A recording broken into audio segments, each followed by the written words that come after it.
so let me memorize some stuff. Here we go. So when I had the dream about the third chakra, I swear it was like my energy was saying to myself that this is talking about, this got to do with that dream you had about fire. And now here's the solar plexus chakra.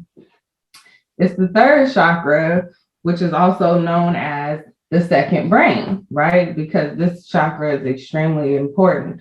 But what I found was the element of this chakra was fire, which in my spirit, I felt like the dreams were intertwined, but I just wasn't sure. So I thought that was a unique thing to know, because I never really knew that chakras have an element, but each chakra is ruled by an element. 1 second.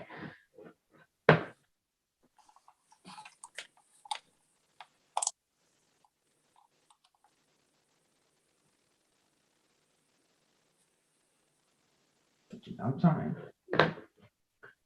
All right, so now what I did discover also about this chakra was the color yellow, because mainly fire, yellow, these are things that I was kind of intrigued by. And also, this I found out today, the related day is Wednesday. So I'm like, okay, this is the Most High telling me you need to just share this. Go on ahead and share it. Also, let me read some more about it so we can get a gist of why this chakra is so important, and it's referred to as the second brain. So the solar plexus is the third of the 7 chakras, being the main chakras, the 7. We know there's more than that, but and the century of our identity and personal ego. Its purpose is to provide us with an integrated sense of self, a perception of who we are. Now, I just gave y'all something in regards to that, but he also had been harping on it with his lessons about the end, because in order for us to maintain the mission, the soul mission, we have to know who we are. Honestly, there's no other way than to reveal to who we are. And this whole thing here, that's the main important function. Because if we all know we are supposed to be the Christ body, or that we were made in the image of the Most High, that would mean that we need to know who we truly are in order to access the figures or the key points that they have, like the Christ, the different ascended masters and things of that nature. We got to know who we are in order to awaken these things. This is why a lot of the information we get is talking about self. Because if we're gods, as we are, which we're coming into the new knowledge of that, the most important thing is to know how to function as one correctly, which will lead us to our will, right?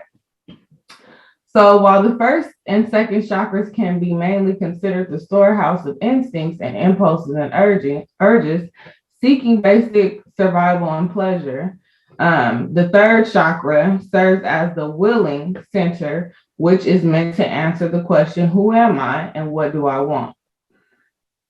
So that was something that I wanted to give y'all from this article. I'm going to another one now because I like this article as well. So the place of this chakra is located in the abdomen area, right? So this has a lot to do with our gut health.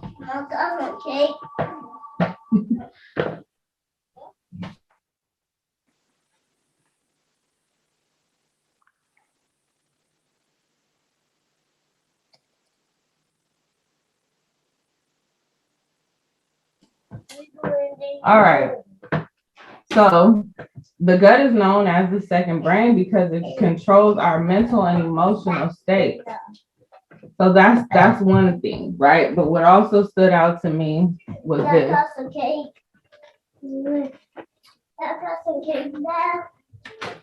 So the little brain that resides in our gut is connected with the one that is inside our skull, because it partly determines our mental and emotional state, as well as it plays a key role in certain diseases. Spiritual imbalances combined with modern fast-paced lifestyles, processed food, refined sugars, Chronic stress. So I'm gonna stop there because I was sharing with you guys my struggle. One of my biggest struggles with my weight is refined sugars, of course, because that's in everything we eat nowadays. They put that in everything. But that's my biggest struggle. I like sweets. And if I can ditch that along with carbs, I'll be okay. But that's my struggle. So I felt like the Most High was really speaking to me when he gave me this dream because it was right on time. But it's also something that I could share with the brothers and sisters because we know that we are what we eat, right? So now I'm gonna move on to some precepts that I found on a whole nother day. I was actually looking up, the Alpha and Omega, and I ran into this.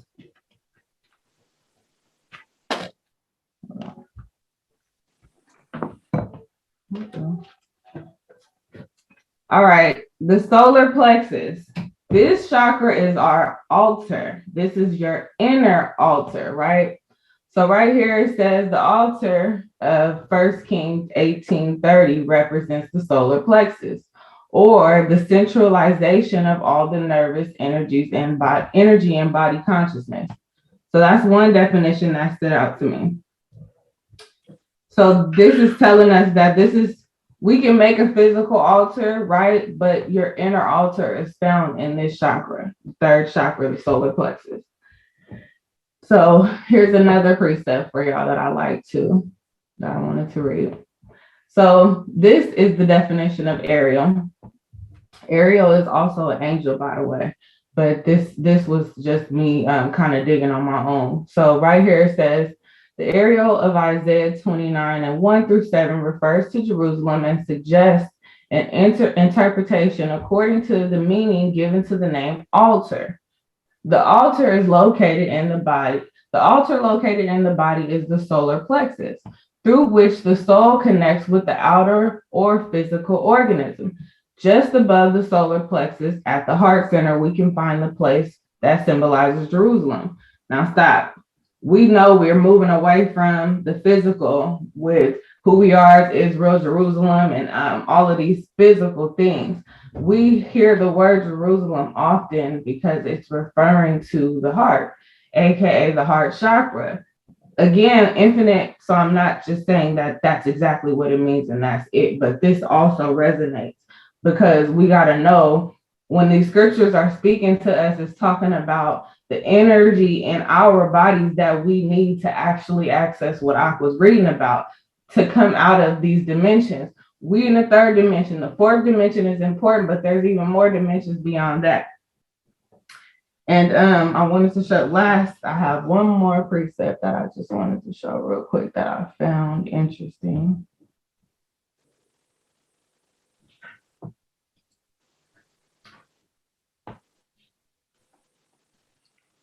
All right, so the tree signifies the connecting link between earth and heaven, between the body and the mind, the formless and the formed. Every tree that is pleasant to sight pertains to the perspective faculty of mind. It is always pleasant to perceive truth. The substance of spiritual thought is the food that is good. The tree of life is also in the midst of the garden, represents the absolute principle established in man's consciousness by the divine mind. The roots of the tree are centered in the solar plexus region. So I just wanted to share that with y'all because it's something that I had going on with myself, and I thought, like always, this ain't nothing. And the Most High was showing me that this is a very important chakra. It needs to be open. And a lot of times I was reading further information that talked about how a lot of times we run into things that draw us to healing that chakra because it's on its way to opening. You said something like that earlier in your lesson. But this is key to knowing, because I was already there working on it, and then the Most High showed me about it. So this is key to knowing how to open up your third chakra, any chakra rather. You're going to need all of them to be open in order to ascend. But I just thought that was some useful information to share with y'all. That was a testimony. So if anybody want to comment on that before I get into this lesson, go ahead.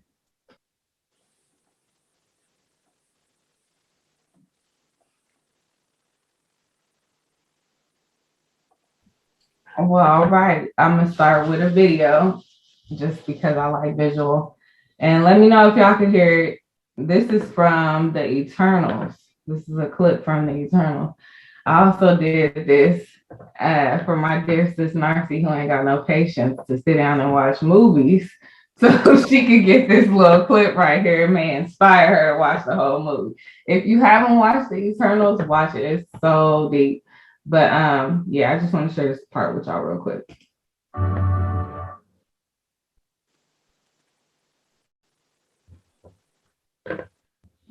Is it not gonna let me play the video? Okay.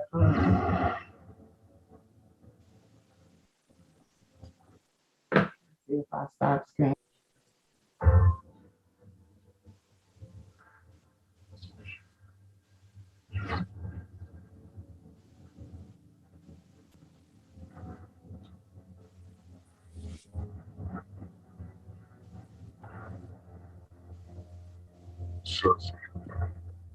Harrison. Ajax was killed by a deviant. We think it absorbed her power. Something unusual happening to Earth. It is a side effect of the Emergence. It is time for you to learn the true purpose of your mission. You were sent to Earth to bring forth the celestial Tiamat. Every billion years, new celestials must be born. I plant celestial seeds into host planets across the universe. The planet Earth was chosen to host the celestial Tiamat.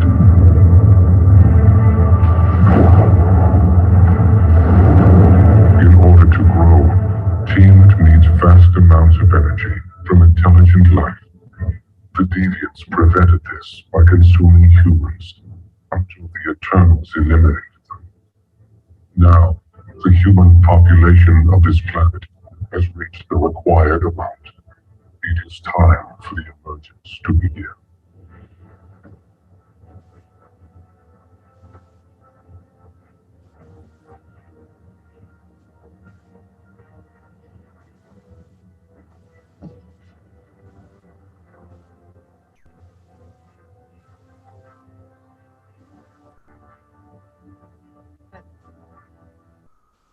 Everyone on Earth will die.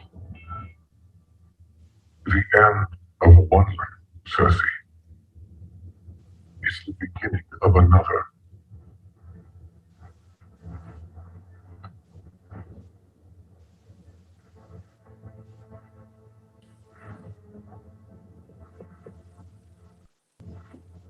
You're probably spending hours every day on.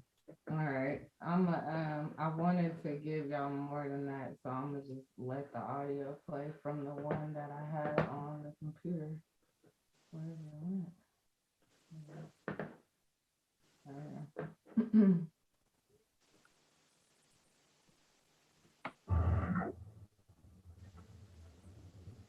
In order to grow, change needs vast amounts of Why don't I remember Olympia?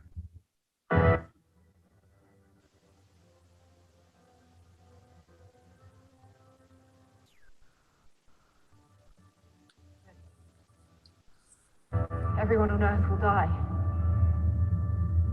The end of one life, Cersei, is the beginning of another.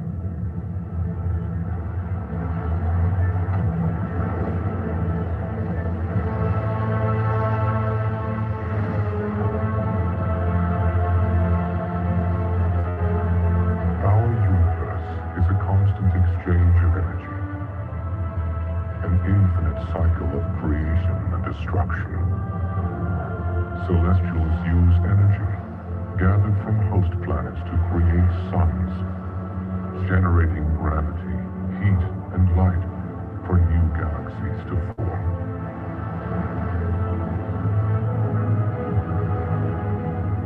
Without us, our universe will fall into darkness. All life will die. Ajax needs the truth. She has helped many celestials to emerge over millions of years. So have you. Earth was my first mission. I was home on Olympia. There is no Olympia.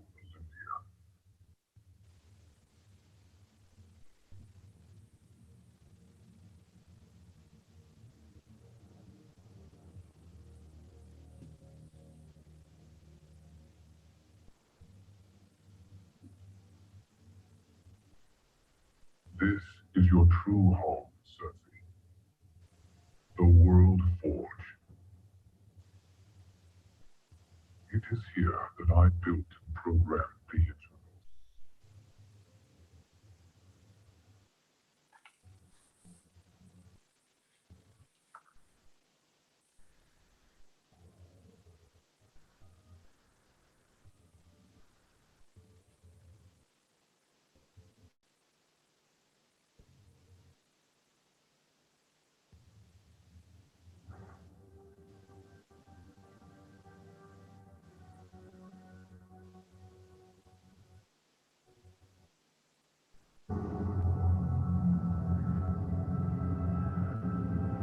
Everything dies except us.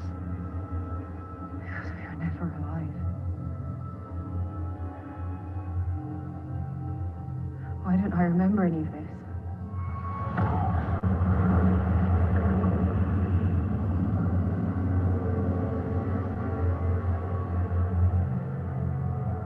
Because your memories are erased and reset after each emergence. They are stored here.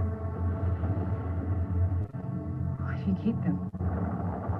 I keep them in order to study the deviants.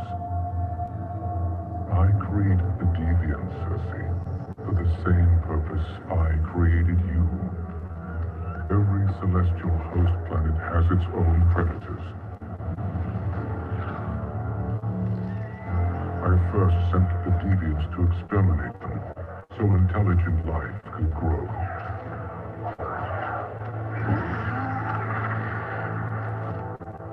But there was a flaw in their design.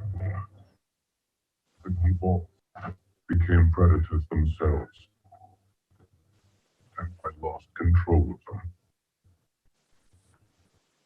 I built and programmed you, Eternals, to be synthetic beings and incapable of evolution, to correct my mistake. Cersei, Ajax has chosen you to take her place as the Prime Eternal. Do not fail me.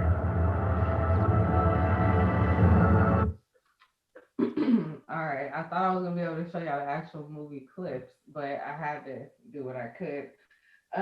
So when he told her your home was here, he showed her the universes because there's multiple. As we know, we are actually walking universes.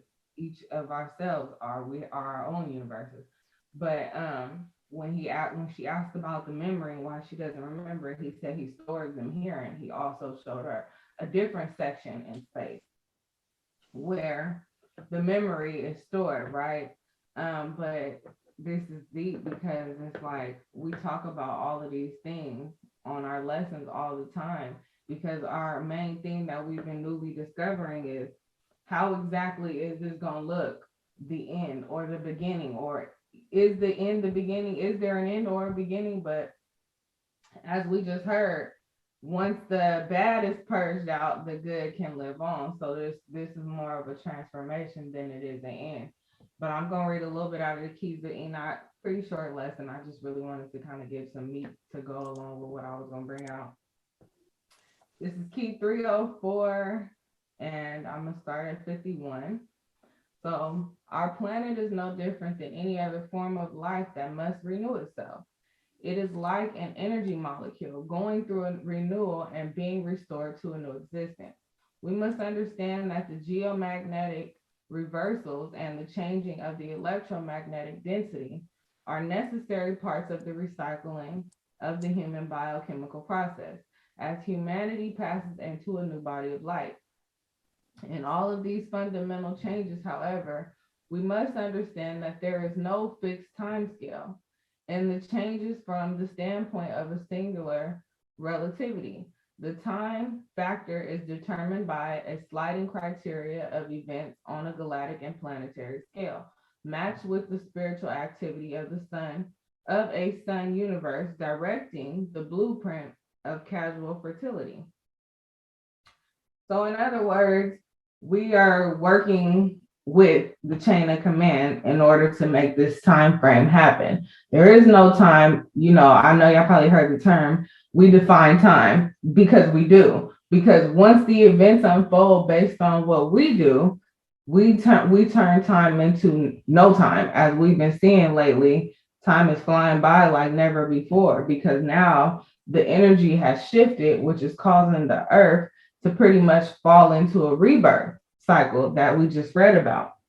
So between the periodical time scales of cosmic renewal, man emerges on the scene as an intelligence which survives by being a part of the Father's plan of ongoing soul creation. It is man thus to await the total destruction of the planet? God forbid. What the Father has ordained, he beckons into renewed creation through the return of the masters, who will set their feet upon the planet in order to assist man in the work of recreation. The paradox of momentary planetary death will stand as a leveling force of the false powers of the planetary control. We just heard him say that in so many words, but he was able to more so not dumb it down, but he was able to make it more simply put by it being reenacted in a movie. For me, it was able to make more sense the way he talked to her. And if you see the movie, you'll see when he's talking to her, her chakras are lighting up through her body. Her whole body is lighting up and she's looking kind of like she's not herself. That's the entities dwelling in her, getting her aligned to even receive the message. She's approaching the throne. She's at the throne. And that being is the creator in the movie.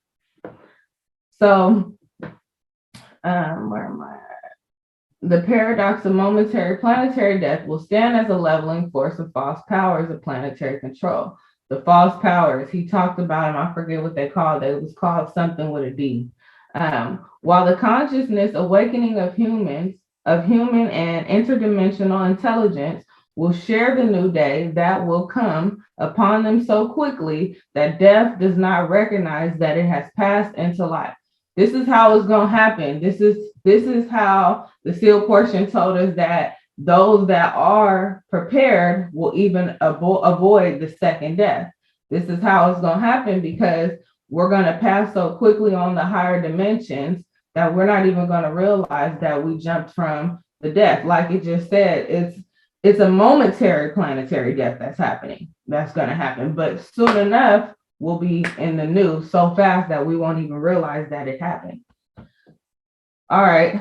So the rite of passage will lead into the light, and the light shall devour the fire of death, as the three-dimensional consciousness puts on the image of light.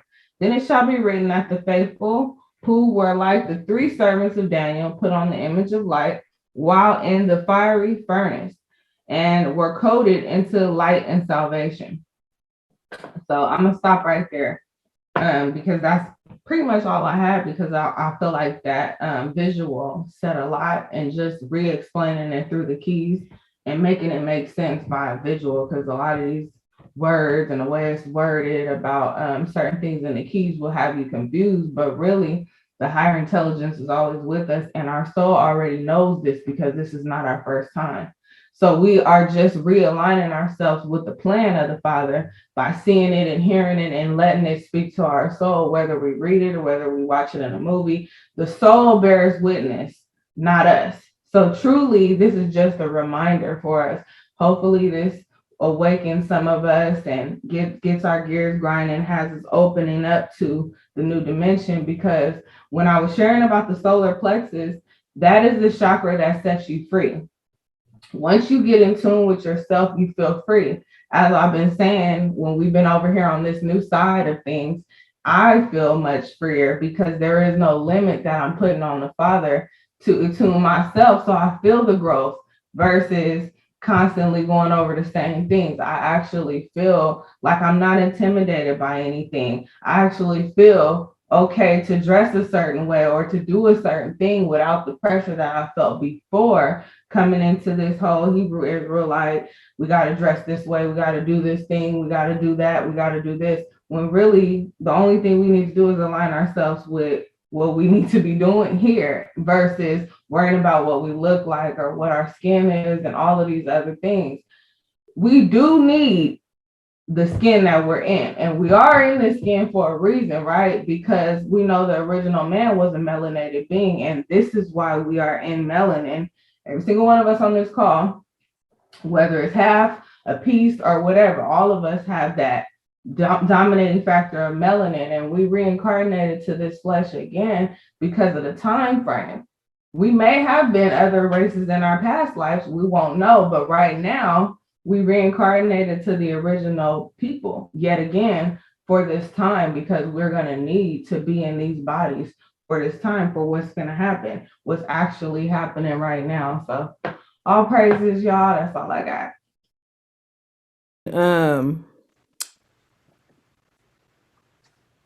Yeah, it's gonna be in 319.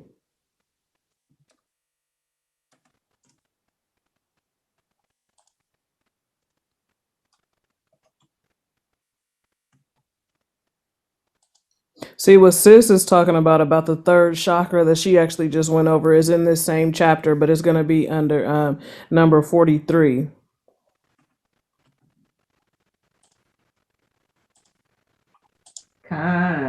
I read that and immediately was like, oh wow, something else.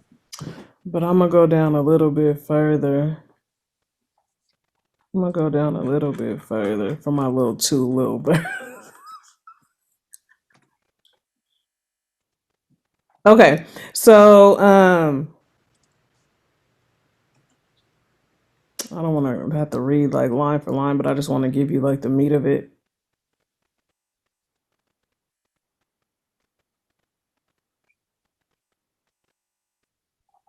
I'll start at 94. So the Father showed me how there were 12 galactic tribes of Israel created to walk upon the face of the earth in direct relationship to Jehovah's glory. And I saw how this people, known as the Hebrew, that is, those on the other side of the galactic river of life, were to be different from the other people of the earth who were satisfied with the body and the soul. The people of Israel had their body and soul exposed to a spiritual outpouring of light, which was to bring forth the continual illumination of the Father's direct teaching and love for all peoples of the earth. I was shown how the people of Israel were not evolved out of the root nations of the world, but were a result of the selective spiritual breeding taken from a higher evolutionary consciousness. They were given the gift of a higher spiritual capacity to think universally, and to transform the material grids to have universal application on the earth plane. This goes back to what sis actually was just talking about in regards to the bodies that we are currently in. And the reason why it's important in these times. These selected ones of the celestial seed were to be the people of light. So we always had a mission, right? We know what happened with the original, quote unquote, we're going to use for a lack of better words, Israelite, because that's the name that was given. But we know how in their disobedience, the original plan was